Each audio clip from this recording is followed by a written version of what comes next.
Hello and welcome to Fellowship of Geeks. I'm Jim, I'm Diane. and today we're going to unbox the Cats of Catthulhu 10th Anniversary Edition box set by Mr. Joel Sparks himself. Cthulhu. I didn't know this comes in a box set. I enjoy this game a lot when you create it and run it for cons. So I'm very excited to see the unboxing. This is one of my favorite games to run at conventions, just because the interesting mix of players you get, and just how the game can be run. And ever since it came out and I did the Kickstarter 10 years ago, I've run it at Origins, and it's an absolute hoot to play and get into the dark mythos. So without further ado, Cthulhu away. all right, so have the beautiful Catthulhu herself there. You can see her delightful tentacles. Mr. Joel on top, and 10th Anniversary Edition, which is hard to believe it's been out that long since our other cats are making their presence known here. It is Catterday after all. Cats of Catthulhu. So without further ado, let's go ahead and see. Oh my goodness, it is a heavy box. Slide the top off there. Oh, and what do my wondering eyes should appear? But all sorts of funny toys. So first things first, before we get to the really fun stuff, funny, crazy story. What is this? Well, this is a vagary of Kickstarter and sourcing things in China sometimes. And best I could understand it is, as Mr. Joel explained it on the Kickstarter comments page, originally this was supposed to be a cat toy that was supposed to come with it. And I guess in the lost in translation part, explaining to the factory and sourcing agent what Catthulhu is and what the Catthulhu cat toy should be to come with it, we have this crazy fuzzy octopus. It looks like a cat octopus, to be perfectly honest. It Well, looks like but a cat it has octopus. no cat ears. It's just fuzzy, and it does have the legs and stuff. But it's also a key ring, and the eyes definitely are not well attached. And there was some question about is this really a cat toy? And very quickly, Mr. Joel came out and said, "Oh, for the love of God, I'm really sorry. This was a kind of fun add-on that turned out to be more horrific. Please don't give it to your pets or your small children, because the eyes are definitely a choking hazard, and God knows the level of safety to it." So this is one of those vagaries of Kickstarter and sourcing in China that sometimes Multilingual. don't work out. So that is the Catthulhu cat toy key ring that is not such. Better about it though when it is not compressed within the plastic where it was flat. Yes, it was yes, and I was definitely looking forward to seeing what was in there.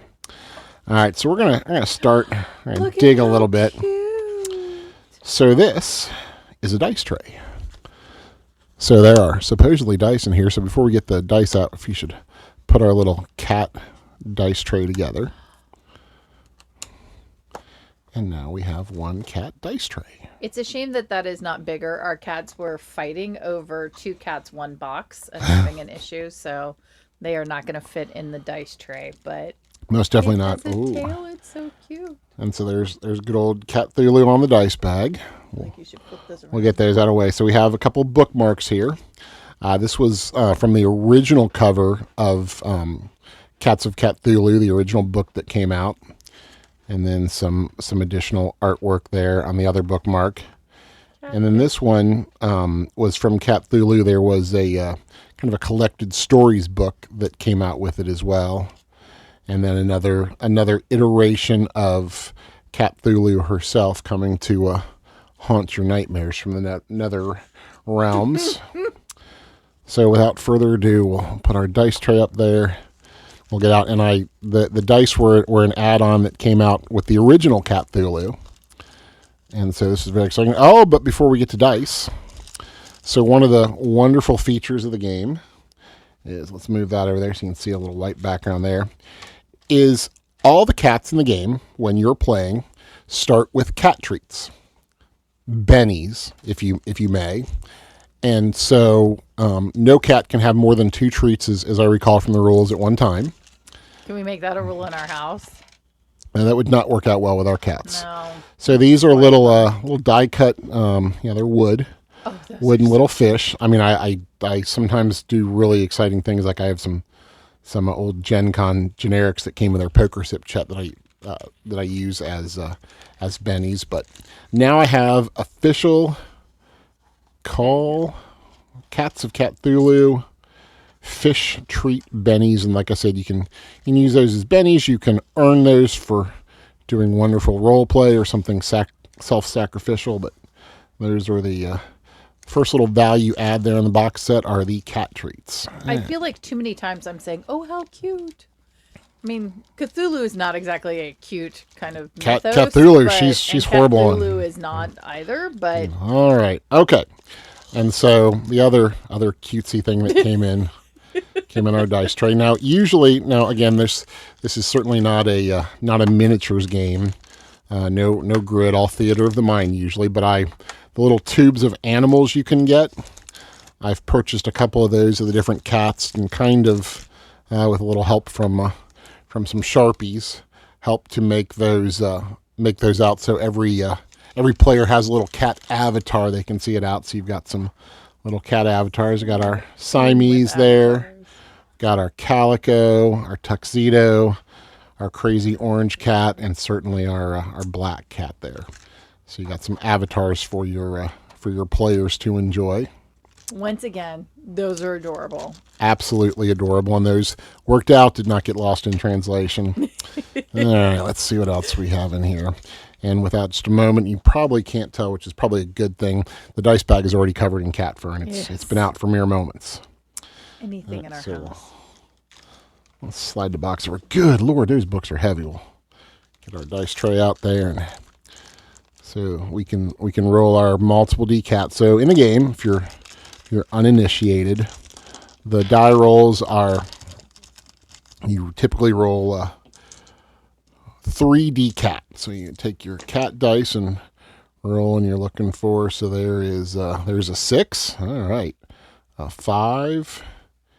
And a 3. And so depending on the level of the challenge is the level of successes. Now, if you're the right cat for the job, you get an automatic success. So if you're a scrapper and you have to get in a fight with another cat or defend your territory or whatever, you automatically get a success. If you're a pussyfoot and you're trying to convince one of those crazy 2-legs to do something that you would like them to do, you get an automatic success. So there's a various different ones, but typically it's 3D cat, so you get a bonus one there. You got the reds and the purples in your little cat dice tray. So you can get nice. Those are so cute. I didn't realize at first that the letters. And there's also a number embedded in the little cat face. Oh my goodness. Moving way too much for the autofocus there. So, but yeah, 2 sets of cat dice to go with the cat dice I already have already. So let's put our avatars and our treats in there. All right, and get back to the box. Yeah, so those are really heavy some nice little extra. It's not kidding. All right, so let's get this extra cardboard out. Oh, that made a cool noise. All right, so your good old fashioned Cats of Catthulhu character sheet. And as you can see, this is a rules light-ish game if you're, again, unfamiliar. Your player name, obviously, your cat name, what role they have. I talked about a couple. There's, your pussyfoot, your scrapper, there's a tiger dreamer, various ones in the backgrounds, where they came from. Were they an indoor cat? Were they a feral cat? Various backgrounds they can have. And then a little bit of description about your cat. Are they a beautiful calico? Are they some, big foofy Persian that's a show cat? And then story and their experiences. And so this helps to flesh them out and give a little bit more information on the cat. They were the feral cat, don't know what happened to their mother. They were adopted by this nice couple and led these adventures and defended them from the evil oil ball monster when there was a rupture in the worlds between worlds, and Cthulhu was trying to come out, and they were able to defend them there, or there was, an old cemetery that had some evil plots. So you put all the experiences your cats had, and then you have your challenges there. So there's an easy challenge, again, one cat success automatically, or a hard, you need 2 successes, and again, you're the right cat for the job, boy, you get a free one. You've got for a little spot for your picture of your cat. And then gives the real basics of the rules, but really all you would need is a player to know the right cat for the job. You get a free success. Snake eyes indicates embarrassment, so something happens that goes against the cat's wishes. And everyone knows if they've seen the cats and they, stumble or don't quite land on all fours, or something goes wrong for them, they hack up that hairball and they're like, what? That wasn't me. Those are certainly places when snake eyes would come up. Midnight double successes, an amazing triumph. The player with the cat gets to describe how wonderful their success is. Now, dire challenges come in when a cat could suffer an injury or, God forbid, a death. Cats do have 9 lives, and that's one of the other things that's tracked within the game. And then your scrapping table. Cats can get in scraps with, humans, with other cats, with dogs, with other woodland creatures, rats that, might be in league with some of the other nefarious forces out there. So you get a whole, looks like I guess there's about 25 of those character sheets. And again, real quick to come up with. So you get a little book of those to start with. All right, now we're talking. Ooh. Oh man, that's a nice book. Ooh, there's the big one. All right, we'll start with this one here. Okay. The De Felice Mysterious. 12 cat ventures for the Cats of Catthulhu 10th Anniversary Edition. So Mr. Joel wrote a lot of those, but also had some friends that came in and helped. This is for the cat herder eyes only, so if you're not a cat herder, don't linger too long or freeze any of these images here as we flip through. So a cat herder is our DM phrase? Cat herder is your game master or your dungeon master there that helps set the scene and go over challenges your cats may face in their adventures to stop Catthulhu. So you got some different ones there. Oh, the Insane Kitten. That sounds horrible. Oh, that does sound horrible. The Sixth Hurdle, The Beast Within. Missy May, A Catsmouth Adventure. The harbor town of Catsmouth in an old house on the slopes overlooking the sea. Mid-afternoon, late summer 1920. Also, Pulp Era. Some true Call of Cthulhu going to the pulp era there. So that sounds like a ton of fun. The Space Cat title, Sufficiency. Oh, cats in space. Oh, the Theater of Tears. That sounds awful. Oh, how sad. Oh, goodness. Little information there for the cat herders there. So cats, look away. Don't be too curious, or you might there. So a bunch of different adventures. 12 different adventures. If you need some things to challenge your cats and herd them around with, a book for the cat herders. I'm looking at, so this is another one we talked on some other unboxings about the artwork and whether it's text heavy and art heavy. And these all seem to have at least a piece of art at the beginning of each of the 12 adventures. And again, the and friends part, I think there were a lot of fan created material. There is a really strong fan community for Cats of Catthulhu. Oh yeah, some really good stuff there. So, and then the 10th anniversary and the original books were apps and all kinds of things.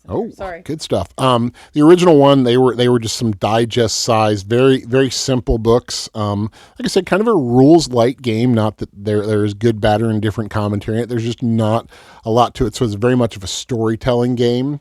Heavy in the role play. That is one of the parts I really like about Catthulhu is how much it is a cooperative storytelling. And almost more than as often as you roll the dice or as much as kind of a GM maybe guiding you through the story. So much of this is kind of cooperative storytelling. What does your cat do now?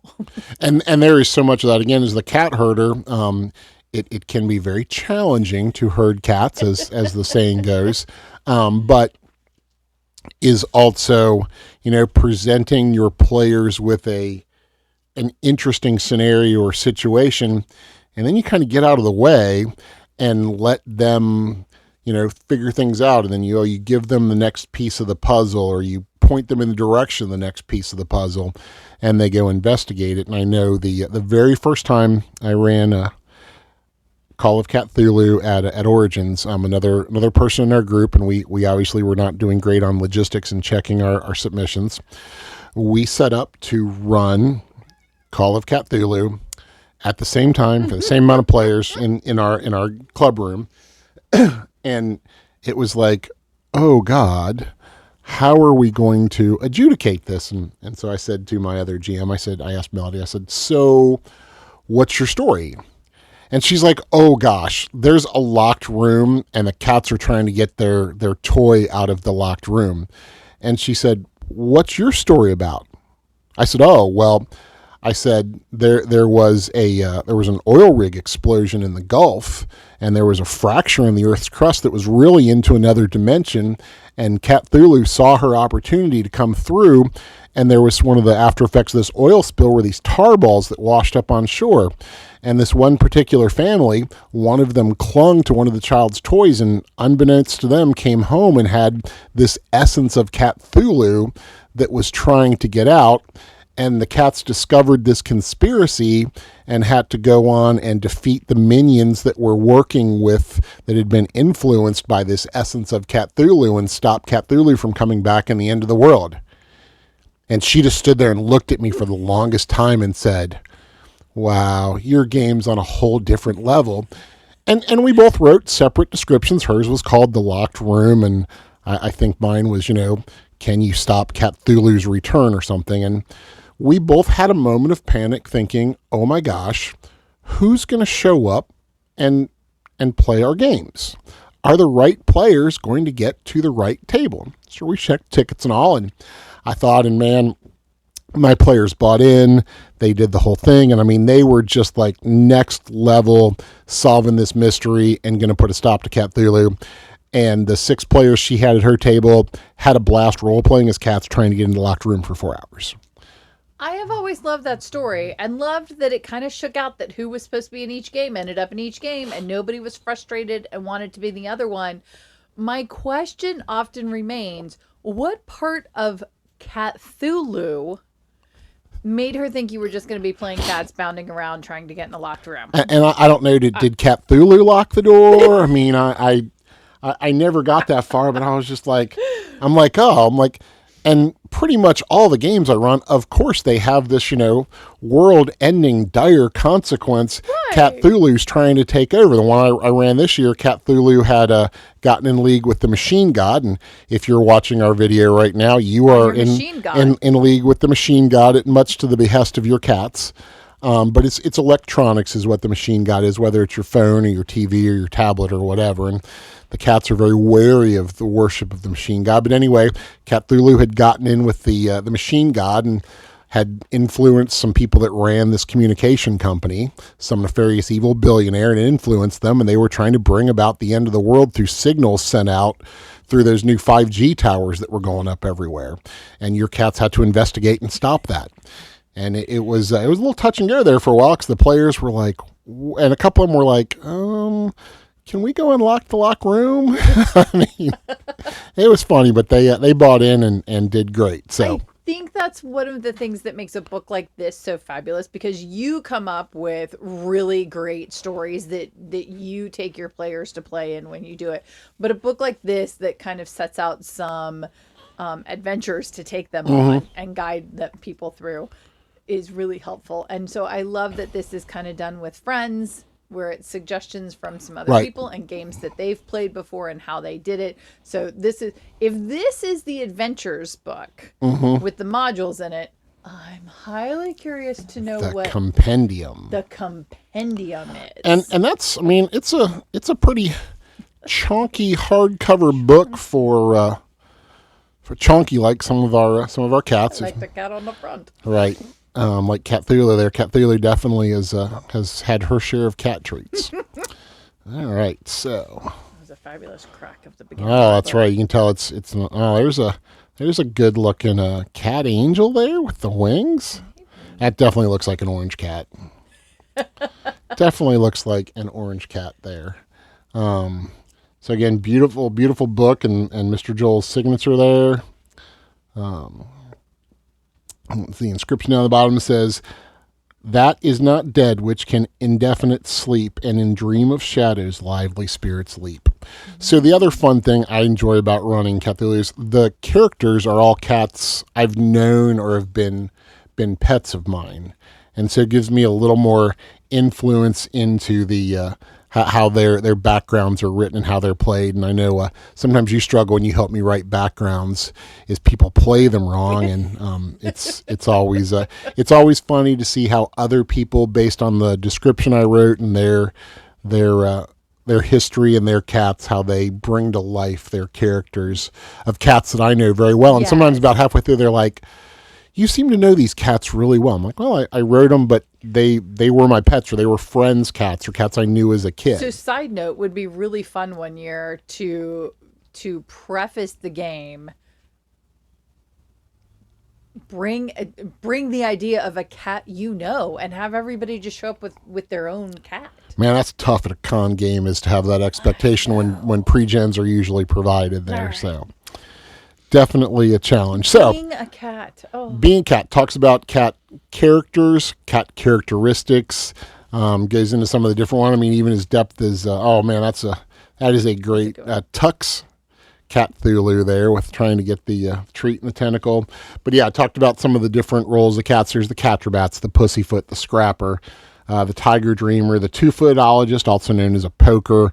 They studied humans, your purebreds, your mixed breeds, you know what they look like. Never had a Rex character. Ooh, maybe we should have a Rex character, the hairless ones. Mm. And just talks about the mixes, whether they're a show cat, a house cat, a feral cat. Gives you some different ones and just different nicknames. You know, ceiling cat is watching you, or your lap cat. The street preacher, you know, tiger dreamer cat, or two-footologist, warning of Catthulhu. Okay. And then talks about the right cat for the job again, your successes and your failures there, how to do contests, how to use and spend your treats. Talks about some of the basic rules. So one of the other things, there's some basic rules. Cats cannot cats can't talk, and if they're carrying something, well, they don't have thumbs, no thumbs on the cats, so they have to, you have to put something in your mouth if you're carrying something and you want to talk. And so it's always great fun in a game when the players want to say something's like, "Oh, you should put your pen in your mouth and try doing that because you're carrying, something, whether it's a kitten or the vital piece of evidence or the chip you stole out of the computer that's going to bring about, Catthulhu's return." Section on scrapping, injury and recovery, dying. Definitely can happen. And it's like, "Oh, this is a kid's game." It's like, what part of Cthulhu makes you think Right. this is a child's game? So that definitely can come up, and it gives some depth to the game, but is not taken lightly. And that's the nice thing about cats having 9 lives. And there's some of them. It's like, "Oh, you just had this terrific or horrific thing happen to you, and you came out without a scratch. Well, you spent a life right there somewhere." And so some of them have a few down and getting down toward those last ones. I do appreciate that as well because it gives ability for cats to do the extraordinary things we all see cats do, and kind of encompasses that. Yeah, yeah, but cats got 9 lives. Like, they don't come out unharmed when they escape those things. There is a harm whether it's visible or not. So I've always liked that they include that 9 lives. Yeah, you've got the rule of one one thing One one thing. thing carrying, so you carry stuff in your mouth, sharing the kill. And it's always a great reminder at the beginning of the game, hey, let everybody have their opportunity to shine. Influencing humans, oh man, going up and giving those cuddles, and you can convince those humans to do a lot of things. Other things, cats in the world, and dreaming is a great use. The tiger dreamer character has definitely a connection to the other worlds, and they often find those in taking a cat nap. So that's a great opportunity for that character to glean some special GM knowledge. Again, we got our catfish Love the there. catfish. Some great artwork, and then again the beginning of it. And so if you're just a player and you're not a cat herder, stop watching here. We won't give too many secrets away. Please don't stop watching.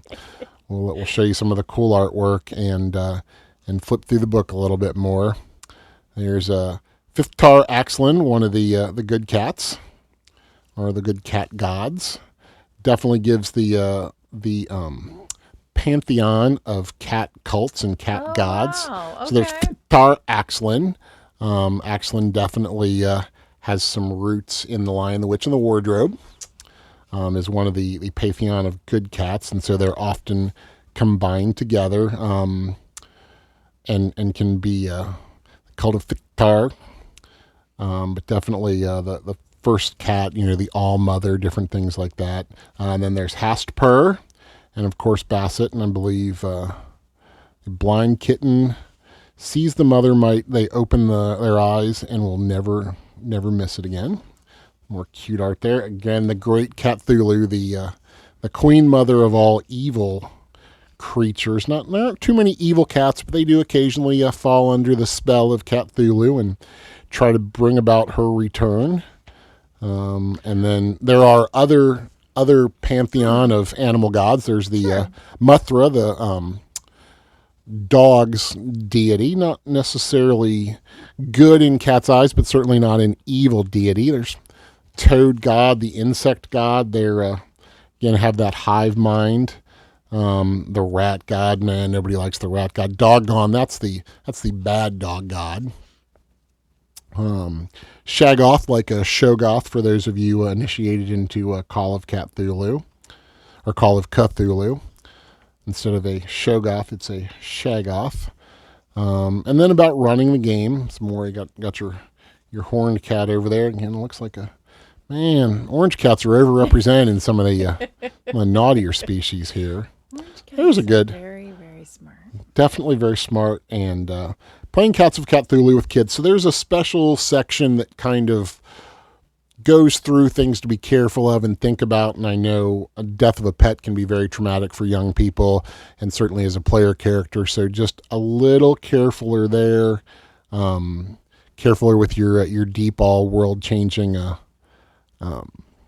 scenarios. But yeah, just some rules of the paw there to be careful of and think about when you're running for younger players. Your dice matrix, notice rolls, stupid 2-foots. I sometimes fall into the trap of calling them 2-legs from the Warriors series, where I take some of my cat interactions from. And so it's always funny. I slip, and like some of the players like it'll like, oh, I'm like, yes, I've read all those books. This has some really great photo. Like the art in this book is really amazing. Really some great cute art, and again, from the wonderful little digest book the original Kickstarter was, to having a 10th anniversary and a big chunky hardback, and all the goodies that are in that, and just some of the different rules. And I mean, really looks like it's expounded upon some of those, giving you some some different adventures that have been added to the compendium here. And the Worlds of Catthulhu was the third kind of add-on book there. Oh, Cats in Space. And we've got some more. Yeah, that was the cover art from the third kind of compendium of adventures book, the Worlds of Catthulhu. Again, just some gorgeous artwork, some different neat pieces there. But yeah, this is some of the original adventures from that third book that came out. Set all throughout time. There was the pulp era, kind of those gaslight ones, to harken back some of the original Call of Catthulhu stuff, in Meowsmith as opposed to Innsmouth Inn and things there. Oh, neat. So yeah, a whole bunch of different. Yep. So you have your gaslight era there, Gearbox from that time, Big Cats. Ooh, playing as Big Cats, that might be fun. Lions and tigers, no bears. Future of the Pride. Yeah. The Cats of Fury, Mr. Joel himself. And then there were different backers got their cats immortalized in the book here with some custom artwork.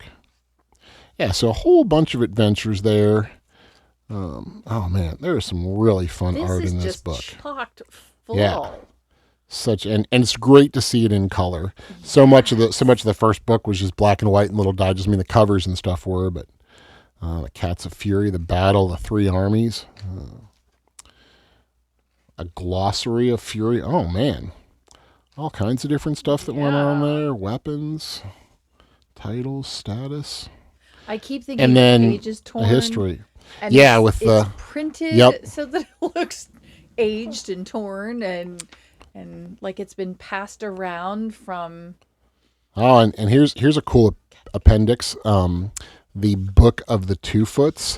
So it gives you a little more information on those troublesome two foots and the cats that must protect us, especially those little ones. They tend to be more psychically active, so might have a different look at the world than us older, more jaded people yeah, but are. they're unpredictable in their actions. Well, they certainly are. You never know when they might have a handful of fur, and the other two foots Nice are very people. protective of Oh. them. Yeah, all kinds of nice people from the walkers and the talkers all the way to those seniors that like those catnip and or those catnaps and there's some of those crazy cat ladies out there. Ooh, mean people. Mean people. Oh no. Goodness gracious. We do all occasionally come across them. Maybe there's guidance for the And rest of and us. there well maybe the book of dogs. Oh goodness. Bow wow. I love the acknowledgement that cats don't exist as pets independently. In a vacuum. In a vacuum, right? They live on a street, they live in a neighborhood, they live in an area where there are other animals, so we should make sure those animals are included in the world here. And certainly I mean you encounter dogs in the game. And typically, I mean, you'll usually encounter a dog and they're usually barking. The cat's like, "Oh, for goodness sake, you're You're gonna making a give lot it of noise. away." You're calling attention to us. Stop that." But you know, there've been evil rats before. Machine God seems to play some roles in some of the games I run. And just some of the other critters that you know sometimes are causing problems or not. And then there's just some inspirational readings. Of course, H.P. Lovecraft, Rudyard Kipling, The Cat That Walked by Himself. Different novels, the Warrior series, a great series There you about go. cats that that I know we really enjoyed reading. 101 Dalmatians. I was just thinking about 101 Dalmatians and the other animals they encounter as they run off to the farm. Yep. From T.S. Eliot, The Old Possum's Book of Practical Cats. Some Walt Disney movies, Lady and the Tramp, Isn't of that course. the basis of the play Cats? T.S. Eliot's Practical Yeah. Cats is it is. Okay, well, I would say I don't know that, but if you do, huzzah, kudos to I am you. fairly certain. Yeah, the Someone correct Aristocats. me in the comments. The Aristocats is definitely another one. Call of Cthulhu role playing game. Again, hopefully everyone's at least familiar. Some Toon. Cats by John Wick. I thought he was a dog guy. Another fine mess. Dog. I know our friends at Wet Ink have a new Cats game coming out to go with their Dogs game. Heckin' good doggos. And then some various game terms here in the glossary. Again, talks about the cat herder, that game master helping to get them where they need to go and give them clues, treats. All cats like treats.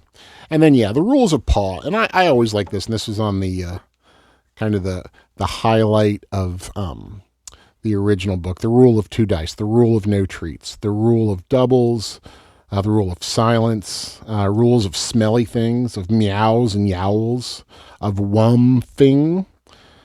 The rule of the cat herd, don't hog all the action. The rule of cuddles, always helping those crazy two legs.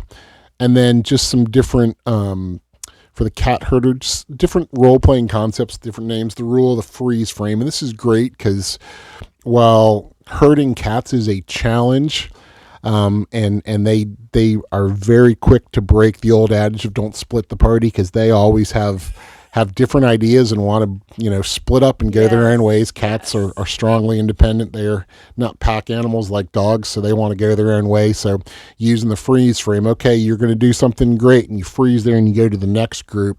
It's kind of that old cliffhanger thing for when they do split the party and you don't instantly kill them all. The rule of the next thing, keeping the game moving. The rule of no cutscenes. Let it play out. Let the characters influence. Don't have that stock ending, because they're going to come up with some great ideas you never even thought of. Let them, the no monologues. No one wants to hear you below V8 forever. Now the cat does something really fantastic and gets double sixes and incredible success. Yeah, we want to hear you describe that. The cliffhanger rule, and of course Oswald's razor. Among competing explanations of the phenomenon, prefer the conspiracy theory, not Occam's razor there. I love it. I love it. It's always the conspiracy. And then the character sheet, the back, the different challenges, solutions, the different types of cats, and your character sheet there. And then a little bit for, come on, autofocus, there we go. And then for Fury, just a little bit more the playing. Looks like that is for playing cats maybe in the Middle Ages, along with your maybe world's most popular role-playing games. You have your titles and honorifics, your family origins, who your patron is, your military unit and rank, Oh, wow. glorious world's known experiences. So that was a big section there. So that is the 10th anniversary box set for Cats of Catthulhu by Mr. Joel Sparks. Again, a beautiful book. Rules light, definitely an indie game there, but Joel was good enough to know the game was popular enough, and really well done box set. Some cool and cute bits with your cat avatars. I've always loved the cat dice when those were an add-on a couple years later to go with it. Those are just a lot of fun to have. I mean, any old D6 will work, but why have that? The 12 different cat ventures for Cats of Catthulhu is always good. So yeah, love this game. Love the box set and just how well it's done.